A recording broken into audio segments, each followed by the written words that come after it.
All right, so last we left off in the middle of chapter 3 of Megillas Esther.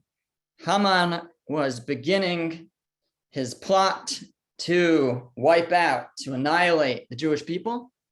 To this point, as we mentioned last week already, we have the first chapter and the second chapter are really the setup, the remedy before the strike, where God puts everything in place to bring about salvation. Would the Jewish people be deserving of it? So chapter 1 is where Vashti, the queen of Persia, is deposed.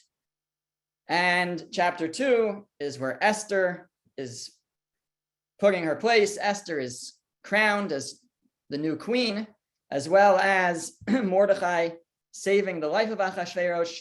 This is all preparation for the salvation that is to come. And then chapter 3 begins sort of the where things start to go downhill. Mordechai standing up for Jewish law, standing up for Jewish pride, will not bow to Haman. Haman uses this basically as an excuse to not just go after Mordechai, but to go after all the Jewish people. We left off, Haman had drawn lots to figure out when would be the ideal time to annihilate the Jewish people. Haman was a big believer in randomness, not much of a believer in God and order, a believer in randomness. Lots was the way to figure out the ideal day. And even though he was drawing his lots in the month of Nisan, which is the first month, there's two ways to count the Jewish calendar, but we'll call it the first month. And he was hoping that the lots would come out as soon as possible so he could carry out his plan. But that's not how it worked. God had other plans for him. And actually, the lots came out almost as far away as possible, almost a year later in the month of Adar. So it came out that the day that he would annihilate the Jewish people would be on the 13th of Adar, about 11 months later. So that's where we left off. He drew his lot, and now he has to go to King Achashverosh, for whom he's the lead advisor, the prime minister, and he has to convince Achashverosh to allow him to do what he wishes. So that's where we pick up. We're in chapter 3, verse 8, and it reads as follows, again, using the translation on the source sheets, which comes from the Chabad website, chabad.com. It says, and Haman said to King Achashverosh, there is a certain people scattered and separate among the peoples throughout all the provinces of your kingdom, and their laws differ from those of every people, and they do not keep the king's laws. It is therefore no use for the king to let them be. And then actually, if we skip, I have a passage in the Talmud, but if we skip that for a second to verse 9, he says, if it pleases the king, let it be written, le'abedam, to cause them to be lost, to destroy them maybe, and that's going to be a word that needs interpretation. And I will weigh out 10,000 silver talents into the hands of those who perform the work to bring it into the king's treasuries. Okay, we'll put aside the money for now, but Haman has come to Achashverosh and presented before the king of Persia. There is a nation, a certain people. In the Hebrew, actually, it's the word am. Yeshno am echad. There is a certain nation who is scattered amongst you. They don't keep, they have different laws. They don't keep the king's laws, he claimed, and there's no use for the king to let them be. Now, beginning from here, we're going to have two divergent approaches in understanding the Megillah. And if we went with one, we'd kind of be missing out the other one. So we have to really try to view the Megillah through both approaches. It might, hopefully won't get too confusing. And these two approaches deal with the following question. Did Achashverosh know that Haman was trying to wipe out the Jewish nation? If you pay attention to this verse, it doesn't say anything about the Jews. It will later, but right over here, it just says, Haman said to the king, there's a certain nation, a certain people. So did Achashverosh know who Haman was talking about? Was Achashverosh in on the plan? Was he also looking to wipe out the Jewish people? So there's two approaches. One is the approach of many of the, what we call pshat, those who take the most literal approach, including, in this case, the Malbim, who is a commentary we've been quoting a lot, the Vilna Gaon, the Yosef Lekach, another commentary, and much earlier commentaries as well. Most of those are 18th, 19th century commentaries, but even much earlier ones, 16th century, 15th century commentaries also learn this way, that Achashverosh didn't actually know who Haman was talking about. We'll delve into that a little bit more, but that's one approach. The other approach is the approach of the Talmud and the Midrash, which seems pretty clear that our sages of the Talmud and the Midrash understood that Achashverosh was all in on this plan. He knew exactly who Haman was talking about. Achashverosh despised the Jews as much as Haman did, and he was more than happy to give Haman permission to go ahead and try to eliminate the Jews. So let's try to develop this together using the verses, and we'll start with the approach number one, that Achashverosh did not know what was going on exactly. The Malbim asks a number of questions to point to kind of prove this point. Number one, he says, how could a king even imagine doing this? And it would just take a nation from within his people and just wipe them out, annihilate them. It would just mess everything up for him politically. Okay, that's something that you can certainly argue on, but he poses that as a question. He says, furthermore, if Achashverosh really had agreed to wipe out the Jews, so then when Esther will come later and say, there's someone who's trying to wipe me out, someone who's trying to destroy me, and what's Achashverosh's response? Mihu zev ezehu, who is this that's trying to wipe you out? Really, you don't know? You don't know what's going on? What kind of a question is that? So says the Malbim, it seems he actually didn't know exactly what was going on. He didn't know.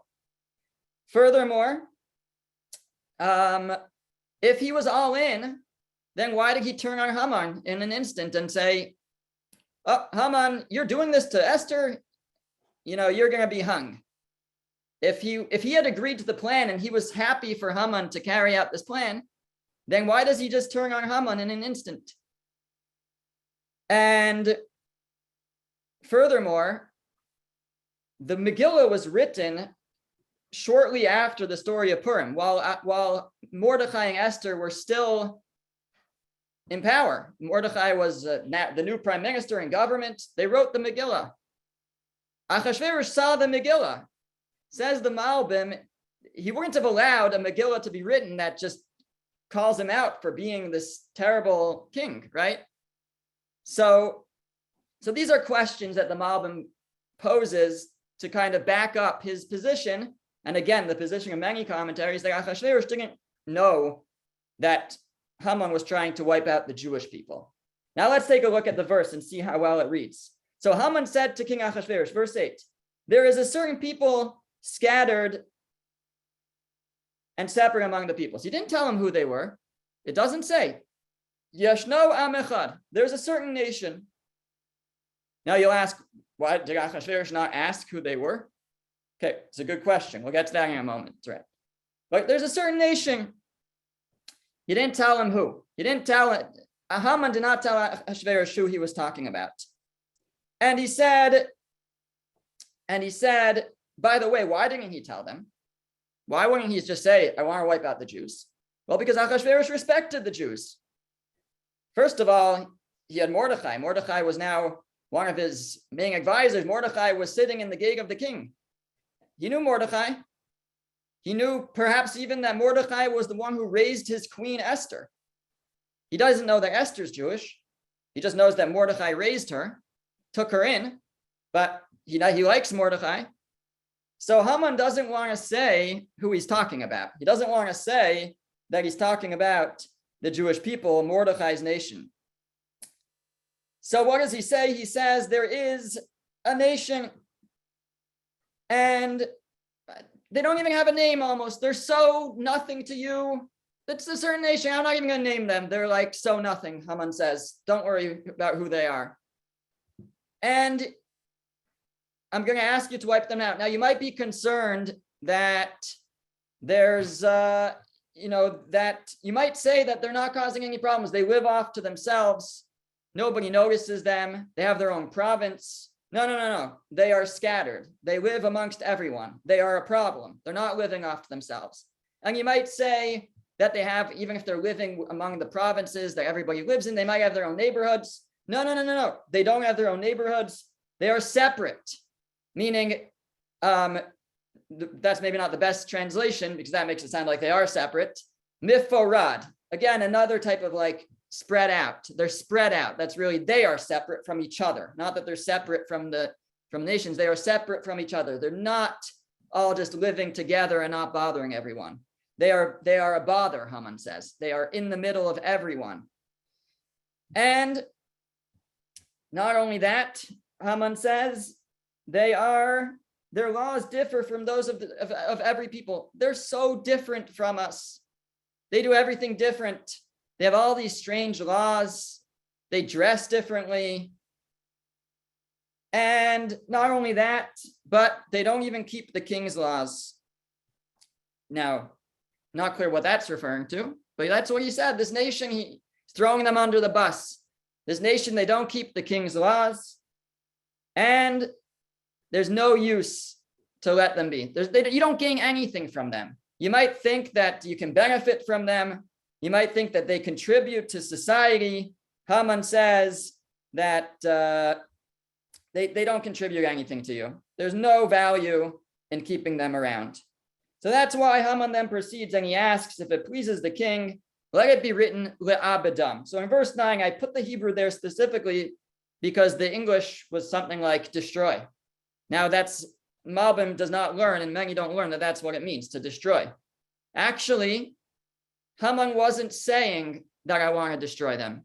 Haman was saying to Achashverosh, let's get them lost amongst the people. Let's assimilate them into our society. They keep all these strange laws. They do their own thing. And they don't contribute because of that. Let's just assimilate them into our society. Let them be lost amongst our people, amongst all the other nations. Le'abedam, that they should be lost. And that's what Haman told Achashverosh, right? That's not what he's going to proceed to try to do. But right now he's just trying to convince Achashverosh to give him some power. So he says, we're going to try to make them lost, le'abedam. And he does not tell him that he wants to wipe them out, because that wasn't his claim. His claim was they're so different. Let's try to assimilate them into our society. And then he says, don't think it's going to be too expensive for you. You're going to have to hire people all over the nation. On the contrary, the people, if you read the verse again, verse 9, I will weigh out 10,000 silver talents into the hands of those who perform the work to bring it into the king's treasuries. Okay, the Malbim learns these words a little bit differently. The people will pay you to do it. People will be so excited to be able to participate in this project of ridding us of this terrible nation, assimilating them into our society, that they will pay you. It's not going to cost you anything. On the contrary, people will pay you to be able to do it. That is Haman's presentation, according to the Malbim. And he doesn't make any mention of wiping them out or destroying them. That was not what he told Achashverosh was his plan. He was going to try to assimilate them.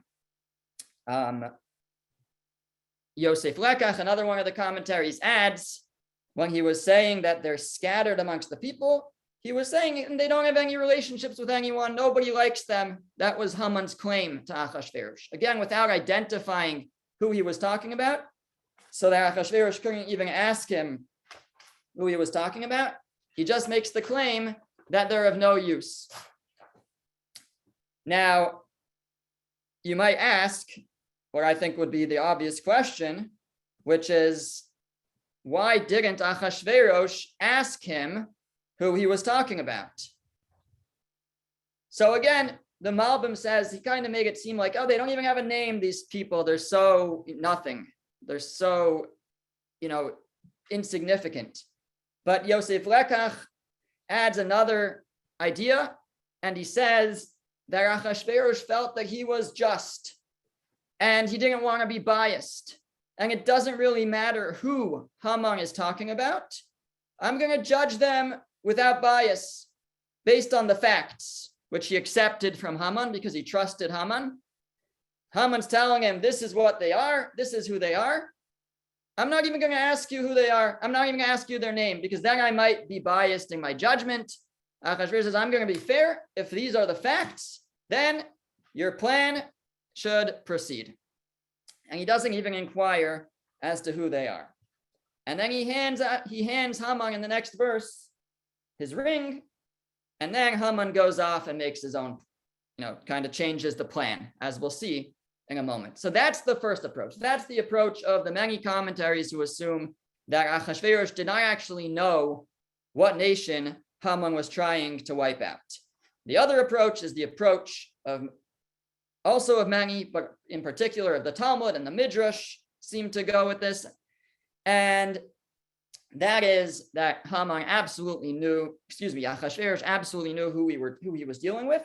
Let's just read the passage in the Talmud. It's in source number 1 here, that how the Talmud breaks down this conversation.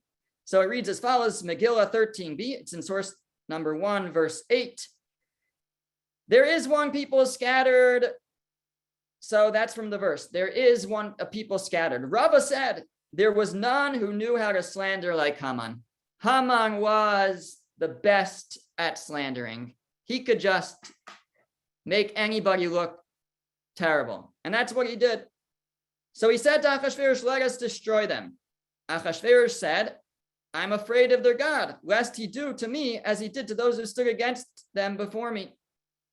In some versions of the Midrash, Achashverosh went through like the whole history of the Jewish people. I know what happened to Pharaoh when he tried to start up with the Jewish people. I know what happened to your ancestors Amalek when they tried. I know what happened to Sennacherib when he tried. He went through the whole history. I'm not starting up with them. Haman has to convince him. So what does Haman say? Talmud continues. Haman said, Yeshno, and the Talmud interprets that Yashnu, they're sleeping. They've been asleep with respect to the mitzvot. Their protection is from their observance of the mitzvot, and they're asleep on that. Now's our chance. We have a chance here. Achashverosh said, but there are sages among them. Haman said, they are one people. They are Yeshno, they're sleeping, Am Echad, they're one people. I think what he means is everybody's responsible for everybody. It's not enough that there's a few sages who are observing the mitzvah. If everybody else isn't, it's everybody's responsibility, and we have an opportunity. Now then Haman continues and he says, perhaps you will say that I am making a bald spot in your kingdom, meaning you don't want to have like this whole empty area was once full. Everybody's going to notice that. It's not going to look good. So he says, no, they're scattered among the peoples, right? The verse says they are scattered, Haman said. And perhaps you will say that there is benefit from them. No, they are miforad. Miforad, I said before, means also kind of scattered or spread out, separated. But the way the Talmud interprets it is the word miforad can be related to the word preda, which is a mule. They're barren like a mule. A mule does not produce. A mule is a cross between a horse and a donkey, and it can't reproduce. And they're like mules. They don't produce anything. Perhaps you'll say that there is at least a province that is filled with them. Therefore, the verse states that they are scattered in all the provinces of your kingdom. They're not in one place. I don't know exactly what he was trying to say there. And then he goes on, he says, and their laws are diverse from those of every people. What did he mean? They don't eat from our food. They don't marry our women. They don't marry their women to us. They don't keep the king's laws. He said they spend the entire year in idleness. They're constantly saying, Shehi Pehi, which is an acronym for Shabbat Hayom, Pesach Hayom. Haman complains, they're always taking off. One day they say it's Shabbos, we can't work. The next time it's Pesach. They're always saying they need a day off, right? So he's zeroing in on, he's just trying to label the Jewish people in this terrible light. And therefore he says it does not profit the king to tolerate them, etc. So according to this passage of the Talmud, it's very clear Haman, Achashverosh knew exactly who Haman was talking about. Yeah, and like I said, the Midrash says they had this whole back and forth conversation. Achashverosh said, yeah, but the Jewish people, their God protects them. He protected them against Pharaoh, and right, etc., etc. So they were talking about the Jewish people. That was clear. The Talmud also talks about how, very explicitly, we mentioned it last week, that Achashverosh was like someone with he had a pile of dirt. Haman had a hole to fill. He just wanted to get rid of the pile of dirt. Haman said, perfect, I have a hole to fill. So they were partners in this. They both wanted to get rid of the Jewish people. That's the approach of the Talmud. And in the commentary of Rabbi Shlomo Alkabetz, 16th century, called Manos Halevi, so he very much wants to defend the position of the sages against those who disagree. And one of the points that he makes is he says that this isn't necessarily a proof, but he questions the other approach, and he says, the more you say that Achashverosh wasn't a part of it, the more you're diminishing the miracle.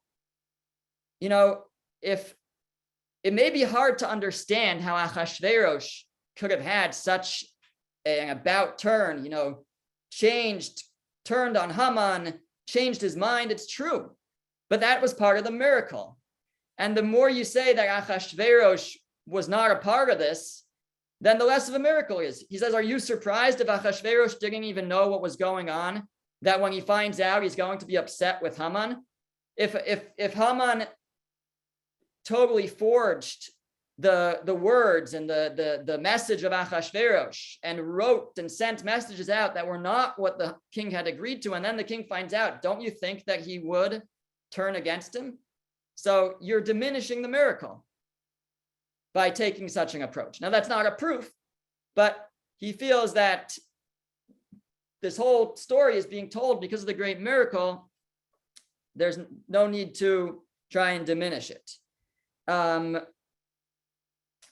Furthermore, he says that despite the fact that Achashverosh knew who we were dealing with, when it actually came time for Haman to make his sales pitch in verse 9, he says to let it be written in the Abidam, to make them lost. And according to Manos Halevi, that means let's empty them of their wealth. Let's make them poor. It doesn't mean to destroy them, even though Achashverosh wanted to destroy them. But Haman was saying, let's start with this, because as we saw, Achashverosh was still quite frightened to take on the Jewish people. He knew their history, he knew our history, and he didn't want to take them on. So even in this approach, it's still, at first, Haman kind of played it down.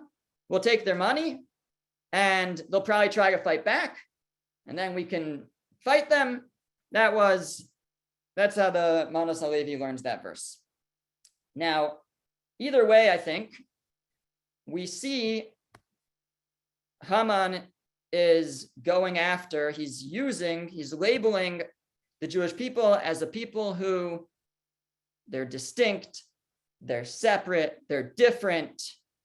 Now, you'll recall that we learned that one of the reasons why the Jewish people attended the great feast of Achashverosh was for this very reason. They felt we can't be different. We can't be different. They're going to look at us, they're so different.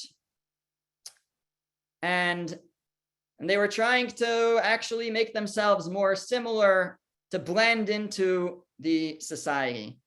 And what the message of this was and is that the more we try to make ourselves similar, the more that the Gentiles will see us as different.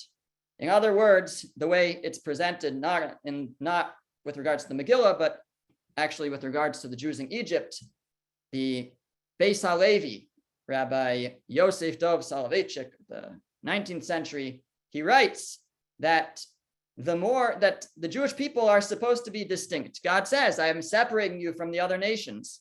And the more we try to make ourselves similar, so if we're not going to separate ourselves, then God will make sure that we are separate, and the nations will turn against us and separate us, single us out.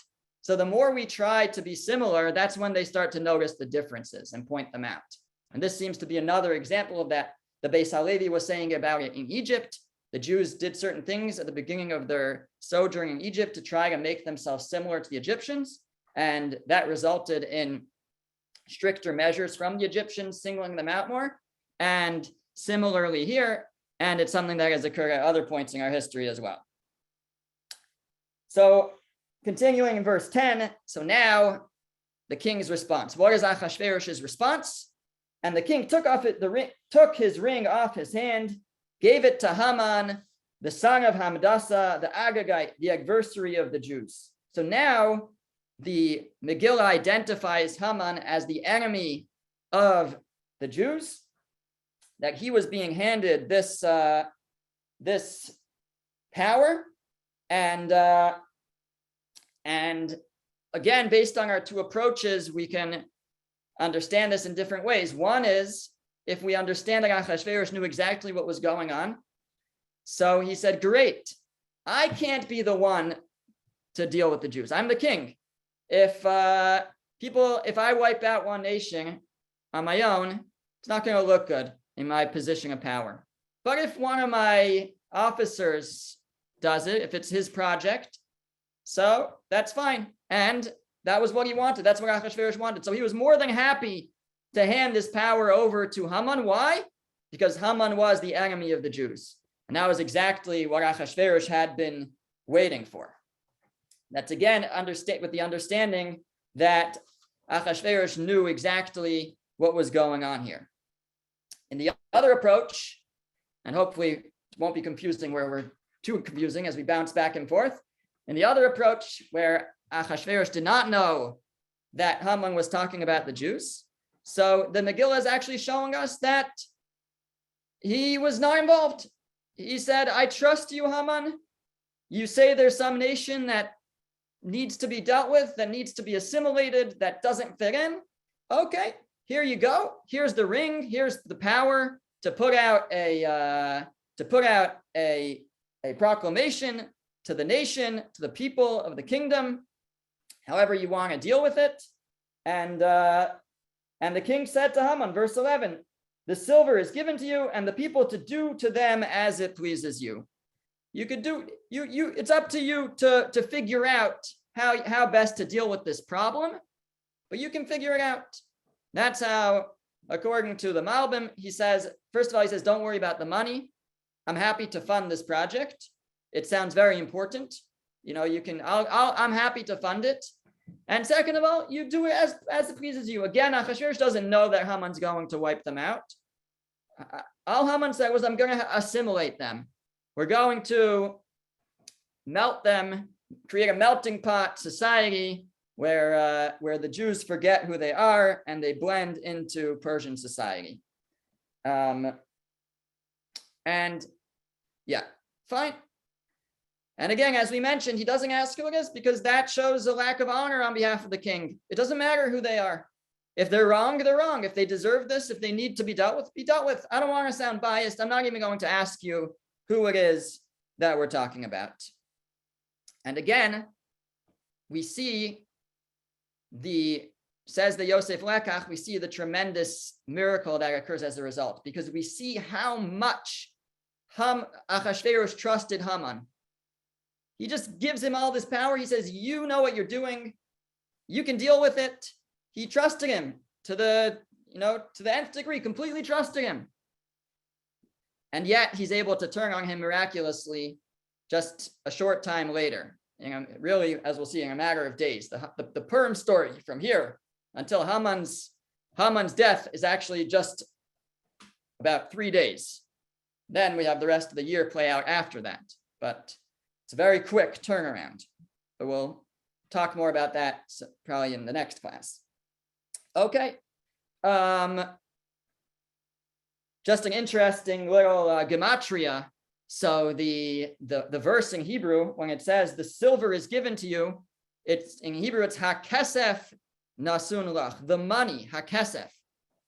And the Midrash points out that the word hakesef, the money, is the same numerical value as the word ha'etz, the tree, or the gallows. So while the king said, meaning Achashverosh said, the money is given to you, but the king, the other king, the king of kings, God, was at the same time saying, the gallows are given to you. Here you go. This is the beginning of the end for you, Haman. Ha'etz. That's what he's going to be hung on the tree, on the gallows. So at the same time, he is being God. There's a Ruach HaKodesh here. There's a Holy Spirit coming out, God's Spirit sort of saying, this is also the beginning of your end, Haman. Fine. And going back to the other side again, the Manos Halevi, the approach of the sages, which is that Achashverosh was fully aware that we were talking about the Jewish people. So this is where he says, go ahead, Haman. This is where he gives his full permission. You only want it to start with the money, the abedam. Do whatever is good in your eyes. You can do whatever you want here. It's whatever pleases you, they're yours. Okay, what does Haman do? He doesn't do what he told the king he was going to do. Verse 12, and the king's scribes were summoned in the first month on the 13th day thereof. So it is the 13th of Nisan. Sorry, I think last week I said 14th of Nisan. It's the 13th of, I don't remember what I said, but it's the 13th of Nisan. And he summons the scribes, and it was written according to everything that Haman had ordered to the king's satraps, which I don't know what that word means, but it means officers of some sort, to the governors. These are different types of leaders who were over every province, and to the princes of every people, each province according to its script, and each people according to its tongue. It was written in the name of King Achashverosh, and it was sealed with the king's ring. And the letters shall be sent by the hand of the couriers to all the king's provinces. And what are those letters going to say? Much more than what Haman had told Achashverosh. Haman has those letters written, and they say to destroy, kill, and cause to perish all the Jews, both young and old, little children and women, on one day, on the 13th day of the 12th month, which is the month of Adar, and their spoils to be taken as plunder. The copy of the writ was for an edict to be given every province, published to all the peoples, to be ready for that day. Now, the commentaries tell us here that there are actually a number of different letters being sent out. So, again, working with approach number one, that Achashverosh was not aware of what was going on here. Achashverosh just gave Haman permission to try to assimilate the people.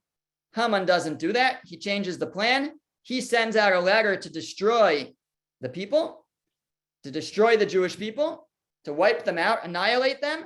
But he actually sends two different kinds of letters.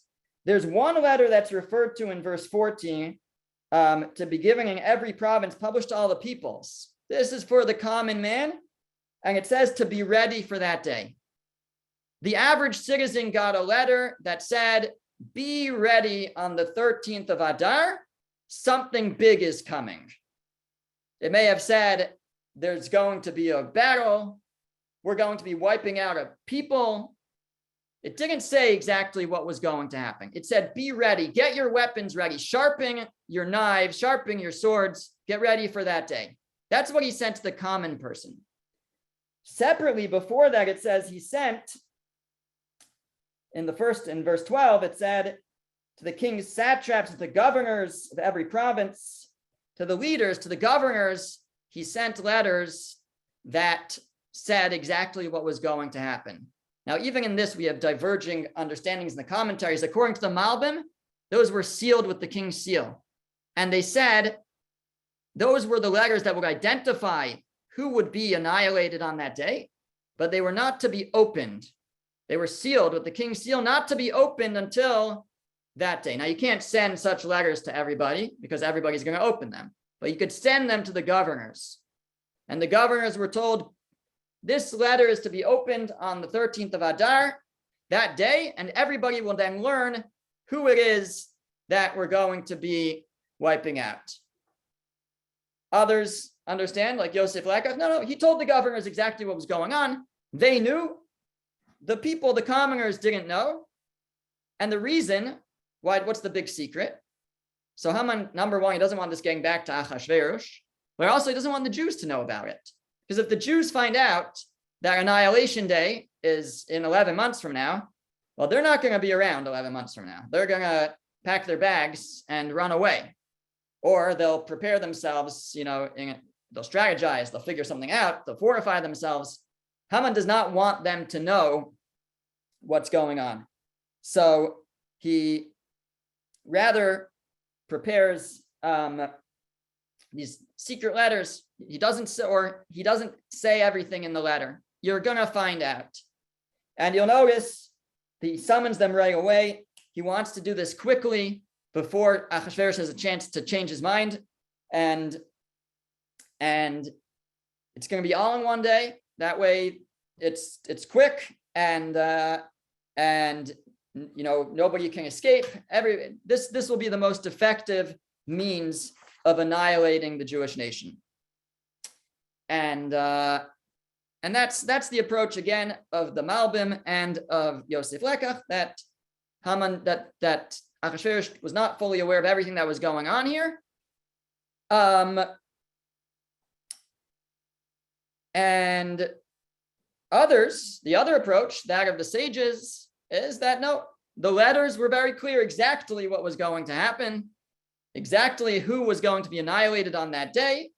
And the Midrash actually quotes the whole letter that he wrote and slandered the Jewish people again to all the nations. If you want to fire people up to go after the Jews, so you have to know what to say. And Haman knew what to say, similar to how he reported slander to Achashverosh. So he slandered to the people. These people, they're useless, they're crazy, they're to our detriment to have them around, etc., etc. And he was able to rile up the people. And the Midrash says actually that there were enemies of the Jews who didn't wait. They started fighting right away. People would come to the market and someone would steal everything from him. He's like, you're going to be killed tomorrow anyways. I can take what, I can beat you up now and take your things. And these few days, possibly longer, but these few days already, things were immediately started to get out of hand. That's how the Midrash records it. Okay, verse 15, the couriers went forth in haste by the king's order, and the edict was given in Shushan, the capital, and the king and Haman sat down to drink, and the city of Shushan was perturbed, or the word in Hebrew is navocha, they were confused maybe. So the couriers go out, the letters go out, and now Haman sits down to drink with the king. Now the Malbim says, you see from here that the king was not in on this, because the king would not sit down to drink. Nobody sits down to drink after they have sentenced any person to death, certainly not an entire nation. You do not sit down to drink. The Yosef Lekach comments here, fascinating. He says, you know why Haman and Achashverosh sat down to drink? This was part of Haman's plan. Haman wanted to keep Achashverosh occupied while the couriers were leaving. Because if Achashverosh was free and available, then somebody might get wind of the plan and come busting in and report it, and Achashverosh would cancel the whole thing. So Haman deliberately invited, said, let's have a party. They would play music. They wouldn't be able to hear anything that was going on in the streets, the mourning, the screams that were going on in the streets as people started to find out about this. And this way he would keep Achashverosh occupied. And the verse says that the city of Shushan was all confused. There was confusion in the street. It could be that the confusion was because people couldn't believe it. The Jews couldn't believe. How could it be? How could it be that our king will turn on us like this? This is assuming that they knew right away. How could it be that our king would turn on us like this? Or the confusion was there were all just opposite types of sounds in the streets. There were those who hated the Jews were celebrating. They heard about this edict and they said, let's celebrate the end of the Jews. And the Jews were mourning, they were crying. So there was this great confusion in the city of Shushan as word started to spread, because you had just opposite emotions going on, opposite sounds. And again, Achashverosh, though, Achashverosh is preoccupied with his party to really figure out what's going on. Alternatively, if we understand that this was all a big hush hush and not everybody really knew what was going on, well, that was the confusion. The confusion was simply all these letters are going out. They just say, be ready for this day. We don't even know what's going on. It's so confusing. There was great confusion due to that. And that concludes chapter 3. Haman's plot is now in place. So now enter Mordechai once again and Esther. Chapter 4, verse 1. Mordechai knew all that had transpired, and Mordechai rent his clothes and put on sackcloth and ashes.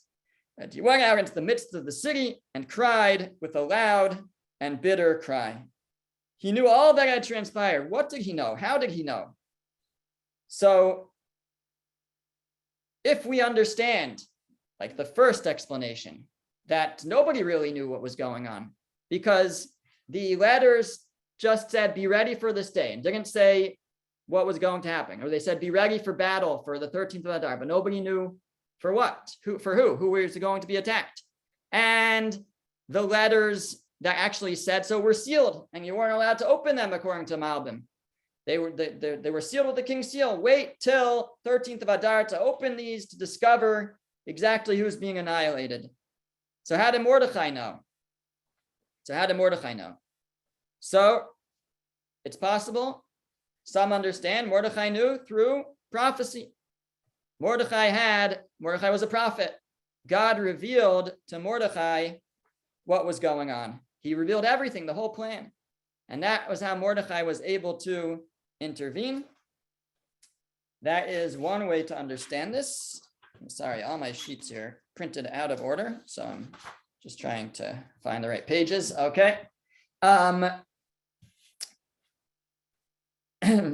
Furthermore, the way that, so that's how Malbim assumes, and how Rashi actually assumes, is that he experienced a prophecy here. And others say Mordechai just figured it out. You know, he put 2 and 2 together. He knew Haman was involved in this. He knew he had angered Haman. He knew that he was involved. He knew his own relationship with Haman. He knew that Haman hated the Jews. And he was able to figure out, if it says there's going to be a people that's going to be destroyed, Mordechai knew exactly who that was talking about. He also felt responsible because he is the one who upset Haman most recently. And he rent his clothes, put on sackcloth and ashes, and went into the midst of the city and cried a loud and bitter cry. The commentaries say here he wasn't mourning at this point. This was all a way of prayer. He rent his clothes not in mourning, but to remove them as fast as possible, to don sackcloth, which apparently is a way of humility and prayer. And he goes out to the city. He wants to spread the word. He goes out into the midst of the city and he cries out to the heavens and he begins to pray. And he came up as far as the king's gate, for one may not enter the king's gate dressed in sackcloth. And then he comes as far as the king's gate. Previously, he had been able to go into the king's gate. That was his position. But now he can't go in because he's dressed in sackcloth. Now, why did he not? If he wants to, he's approaching the king's gate because he wants to get the message to Esther about what's going on. So why did he not first go to the king's gate and only afterwards don sackcloth? So the explanation that Yosef Lekach gives, this beautiful explanation, he says that Mordechai was following the ways of Jacob, of Yaakov Avinu, Jacob, our forefather. When Esav, Yaakov's brother, is approaching, so Yaakov is frightened. So he makes plans. He does three things. He prays, and he prepares gifts for Esav to try to appease him, and he prepares his family for what to do in case Esav attacks. But what does he do first? He prays first. So while we're all supposed to put in our own effort and not completely rely on God, we are supposed to do a certain level of hishtadlut, of putting in our own effort. But we first pray. We first turn to God that our efforts should be successful. That is what Yaakov did, and that is what Mordechai did over here. Mordechai said, I'm not going to first go to Esther and try to intervene. I'm going to first pray, don my sackcloth. My first act will be prayer, and then I'll go to the king's gate and try to intervene. Just a fascinating other explanation offered by Manos Halevi is that Mordechai went up until the king's gate and passed because he wanted to get arrested. He knew you're not allowed to enter with sackcloth. He wanted to bust his way in there, and that way he would get arrested. He'd get dragged to the king, and he would be able to plead his case to the king. Now, I didn't see if he goes on at some point and explains why that didn't end up happening, but that's what he comments over here, that he suggests that he deliberately dressed in a way that was illegal. He adds one more point, which is that since Mordechai and his people were now sentenced to death, so somebody who's sentenced to death is not allowed to go before the king. So he was trying to push his way in, and he couldn't go on his own, even though he had his connections, but now it was too late. Now he was sentenced to death. He couldn't go on his own. So he would try to bust his way in, get arrested, get dragged before the king, and then he could plead the case. Just an interesting novel explanation. Okay.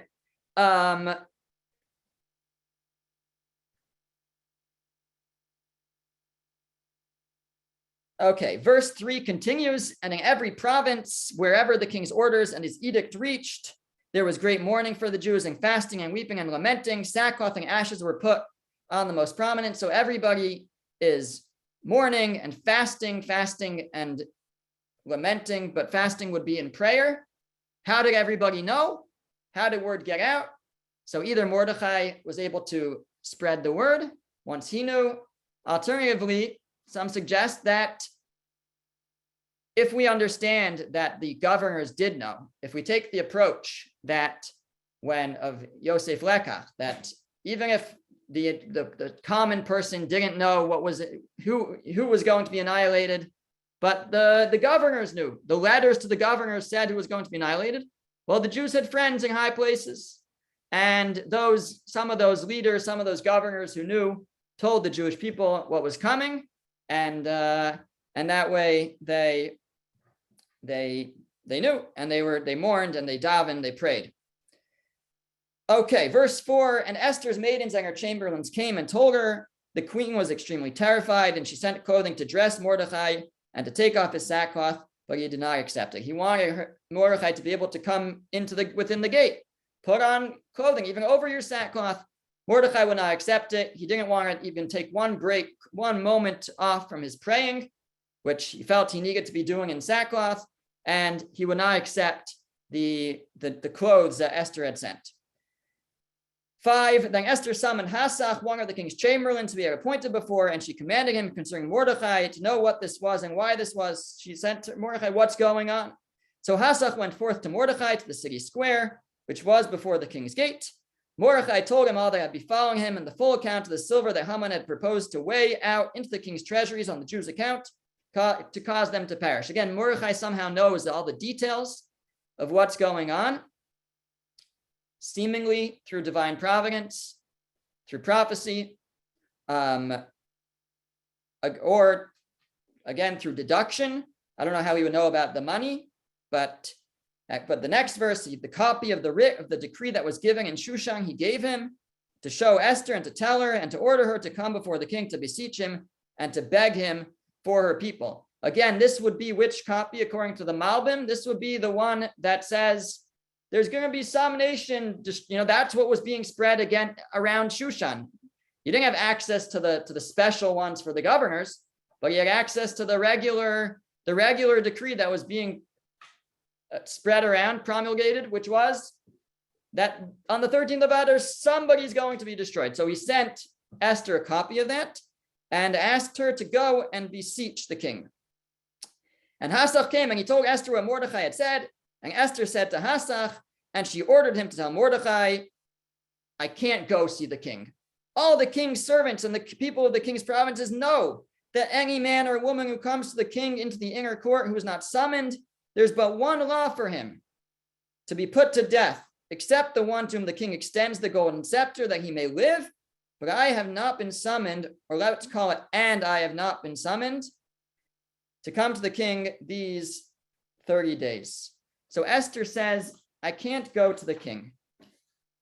I can't go to the king. It's not going to help. It's not going to help. I can't claim that I don't know the law. Everybody knows the law, she says. All the king's servants and the people of the king's provinces know this law. And not only that, it's for everybody. It doesn't matter who you are. There's no exceptions to this law. Any man or woman who comes. There's no favoritism here. This is the law. You can't go to the king without being summoned. And except someone who extends the golden scepter that he may live, you are sentenced to death until the king gives you life. In other words, the king can save your life. But if you walk in there without permission, without being summoned, you're dead. Now the king can save you by extending his scepter, but once he extends his scepter, he just saved my life. I can't then turn around and ask him again to save more. He just saved me. But now the kicker, she says, and I have not been summoned to come to the king for 30 days. So why should I go right now? He's going to summon me any day now. Let me wait. And that way, I'm not risking myself. Let me go in a few days from now when he summons me. They told Esther's words to Mordechai. Verse 13, Mordechai ordered to reply to Esther, do not imagine to yourself that you will escape in the king's house from among all the Jews. For if you remain silent at this time, relief and rescue will arise for the Jews from elsewhere, and you and your father's household will perish. And who knows whether at a time like this, so I don't like this translation, I didn't notice it before. Let's read it as in, who knows whether it was for this time that you attained the kingdom. Who knows whether it was all for this? And doesn't just mean who knows. He says it's obvious, he's saying. It's obvious, it's for this that you have become the queen. And this is such an important series of verses. Mordechai responds to her. He's responding to her as follows. Says the Malbim beautifully. Whenever we see something that is out of the ordinary, beyond nature, above nature, so we have to realize, we have to pay attention, this is God's intervention, that there's a purpose for this. This is being done as a medium, to assist, to allow for something important to happen. And he says, Mordechai recognized there's only one reason why you have become queen.